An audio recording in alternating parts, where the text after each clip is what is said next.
वाटतं की 15 दिवसामध्ये आम्ही जर ते निकष आणि पात्रता पूर्ण केली नाही, आम्ही नोंद केली नाही, तर आम्हाला लाभ मिळणार नाही, असा जो काही गैरसमज पसरलेला आहे महाराष्ट्रातल्या आमच्या बहिणींच्या मनामध्ये, तो आज आम्ही बैठकी घेऊन दूर केलेला आहे.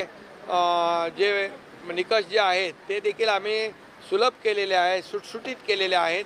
त्याच्यामध्ये जन्माचा दाखला असेल, त्यांच्याकडे जे काही डोमिसाईल आपण मागतो अधिवास, त्याच्या बरोबर त्याच्याऐवजी समजा जन्माचा दाखला असेल, शाळेचा दाखला असेल 15 वर्षापूर्वीचा, रेशन कार्ड पिवळं आणि केसरी 15 वर्षापूर्वीचा असेल, किंवा वोटर लिस्टमध्ये त्यांचं नाव असेल, तर त्यांना याच्यामध्ये पात्र धरलं जाईल.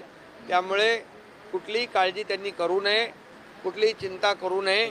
आणि दुसरी गोष्ट, या सर्व नोंद आणि प्रक्रियेला कुठलाही एकही रुपया सरकारच्या माध्यमातून घेतला जाणार नाही.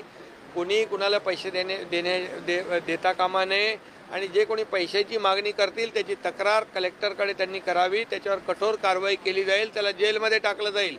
जे कोणी अधिकारी कर्मचारी याच्यामध्ये आमच्या महिला भगिनींकडून पैशाची मागणी करतील, अशा लोकांना माझा इशारा आहे की कुठल्याही परिस्थितीमध्ये याच्यामध्ये सर्वसामान्य महिला भगिनी आहेत, त्यांना याचा लाभ मिळाला पाहिजे. मुख्यमंत्री माझी लाडकी बहीण योजना यासाठी आपण हा निर्णय घेतलेला आहे. त्यामुळे याची नोंद सर्व अधिकारी आणि कर्मचाऱ्यांनी घ्यावी. त्याचबरोबर जमिनीची अट जी होती 5 एकरची, ती पण आम्ही काढून टाकलेली आहे. अगदी सुटसुटीत केलेलं आहे. आणि त्यामध्ये आपल्या सर्व अधिकारी, जिल्हाधिकारी आणि तहसीलदार, प्रांत यांना माझ्या सूचना आहेत की ह्या सर्व योजनेचा लाभ जो आहे या महिला भगिनींपर्यंत पोहोचला पाहिजे.